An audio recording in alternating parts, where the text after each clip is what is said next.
ouvintes, hoje eu vou conversar com o juiz federal, Zé Carlos do Vale Madeira, que está aqui com a gente. Bom dia, Bom dia, Madeira. Fernando. Bom dia, Janaína. Ótimo dia. Prazer recebê-lo aqui conosco. Bem, o senhor está, digamos assim, encerrando essa carreira jurídica, pedindo aposentadoria, está já vislumbrando um outro caminho, a política da Madeira. É verdade, Roberto. Eu, desde o ano passado, havia deliberado uma questão pessoal pela aposentadoria. Queria fazê-lo para começar uma nova jornada e tinha por alvo a advocacia.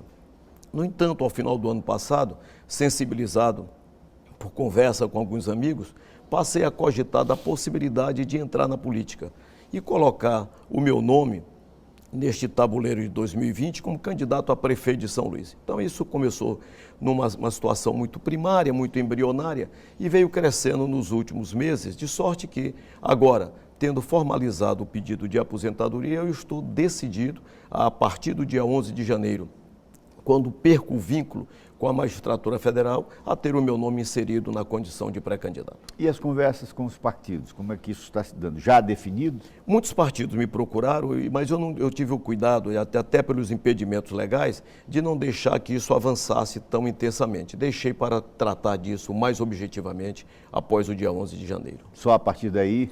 Só a partir daí eu terei como dialogar com objetividade. É porque verdadeiramente aí o senhor está aposentado. Eu estaria aposentado e fora, portanto, desse arco de impedimentos legais, em condições, portanto, de ter o meu nome inserido na condição de pré-candidato. Mas o que será fundamental para definição e escolha desse partido?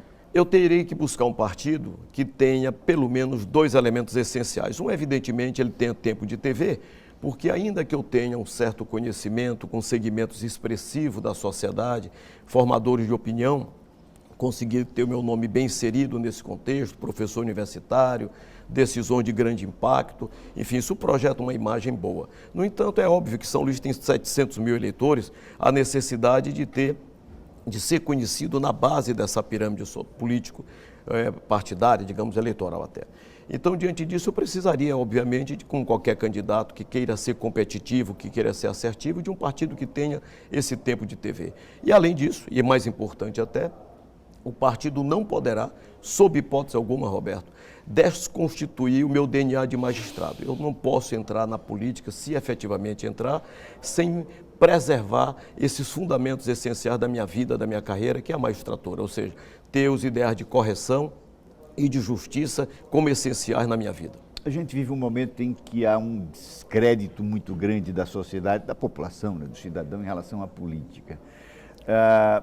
Como o senhor, então, pode, nesse contato que o senhor terá uma vez candidato, estimular as pessoas a entenderem de que, né, não se deve demonizar a política e pensar, inclusive, até na possibilidade do seu nome? Roberto, eu durante muito tempo, e até bem recentemente, eu carregava comigo o sentimento de que a política era território de homens maus, diante exatamente dessa perspectiva que a sociedade tem. A política utilizada para atingir meios ilícitos e sendo utilizada como instrumento de benefício pessoal. O ano passado, eu lendo uma das obras, uma biografia de Martin Luther King, fiquei impactado quando ele disse que pior que o grito dos homens maus é o silêncio dos homens bons. Então, a partir daí, eu passei a acalentar este sentimento de que é possível fazer da política um instrumento melhor em favor da sociedade. Então isso mudou, por assim dizer, o meu sentimento pessoal, ainda que seja uma visão utópica, eu quero carregar isto como na frase de Eduardo Galeano, olhar para o sol, tentar me aproximar e se distanciar e dizer, isso é utopia. Então talvez carregar a utopia de que a política ainda pode ser colocada por homens bons. Mas é verdade que o senhor já tem quase que um caminhão de livros comprados estudando para aprimorar o seu conhecimento, para entrar verdadeiramente nessa vida? Tenho estudado muito, Roberto, estudado intensamente, porque eu passei, diante da possibilidade de ser candidato, passei a olhar com este cenário. Se sair candidato, se as condições forem favoráveis, São Luís do Maranhão clama por um prefeito que tenha um olhar de gestor, de administrador e possa enfrentar as situações que aqui se encontram. Eu tenho um sentimento pessoal de que há uma necessidade de um planejamento estratégico para os próximos 20, 30 anos. Olhar a cidade para o futuro, olhar a cidade para os pósteros e assim deixar um legado para aqueles que virão. Não é possível deixar São Luís no estado em que se encontra, que é uma situação de quase colapso em saúde e educação, e há necessidade de um estudo, de um aprofundamento, que só se faz, evidentemente, com referências técnicas. Me parece que, como o senhor teve, embora seja um nome muito conhecido no estado, pela sua atividade jurídica, mas para massificá-lo, o senhor tem que começar a estabelecer o debate sobre os problemas da cidade. Mas essa cidade, historicamente, ela não tem debatido os seus problemas. O debate sucessório tem sido mais sobre questões políticas. Como fazer para levar esse debate e fazer prevalecer esse debate? Roberto, é nesse ponto precisamente que eu me entusiasmo em entrar neste tabuleiro de 2020, com a ideia de que eu posso trazer para o debate, para a eleição de 2020, um grande contributo, uma contribuição para o debate. Amigos meus que me abordam sobre esta possibilidade, eu digo muito entusiasmadamente, olha, vamos levantar o debate, discutir temas que sejam caros para São Luís, e para o segundo turno ganhar a eleição, isso é desdobramento. O importante é levar o debate para que as pessoas compreendam que temas que estão na ordem do dia, como educação, saúde, moralidade administrativa, descentralização, zoneamento urbano, esses temas precisam ser tratados e precisa haver, por assim dizer, um plano de sensibilização para que a sociedade compreenda esses problemas e entenda que esses problemas são dela. A sociedade tem que ser protagonista desses debates, ela não pode ficar distante, digamos assim, à deriva daquilo que está sendo tratado nas cúpulas, nos gabinetes. Mas neste exato momento a gente vive uma certa polarização do ponto de vista político, esquerda e direita. Como é que o senhor se colocaria nesse debate?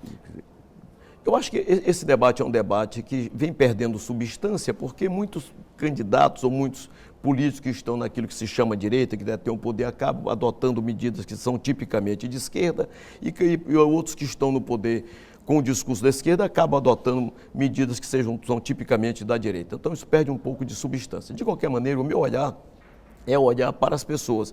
Isso é que a magistratura nos dá. Então, o juiz, de um modo geral, tem essa sensibilidade com a causa, com as questões sociais que são muito fortes. Então, se eu me transformar em candidato, eu vou sustentar isso. A defesa das pessoas carentes, das pessoas hipossuficientes, a questão social. E no outro plano, a questão do empreendedorismo, entender que não é possível verdadeiramente fazer o bem-estar da sociedade sem emprego e renda, o que só se obtém com o empreendedorismo. Sob a minha perspectiva, é preciso trazer o empreendedor para ser protagonista da cidade, da administração. Então, o senhor entende que o momento seria, de fato, se ter uma gestão? Fundamentalmente gestão. Eu acho então, que isso ultrapassa essa discussão político-partidária. Exatamente, ultrapassa esses limites puramente partidários, porque eu acho que São Luís, e não é só São Luís, isso é de um modo geral o Brasil, nós precisamos neste momento de discutir administração, gestão, menos política e mais gestão, para que a sociedade tenha aquilo que efetivamente ela pretende ter. Paga seus impostos elevados no Estado brasileiro e precisa ter retorno. Como é que se obtém esse retorno? Com assertividade, com eficiência, como se faz na iniciativa privada. Então, minha ideia, diante do que eu tenho lido, do que eu tenho estudado, é transplantar aquilo que objetivamente dá certo na iniciativa privada para o serviço público, para dar eficiência. Doutor Madeira, muito obrigado, foi um prazer recebê-lo aqui. Boa sorte nessa nova jornada. Obrigado.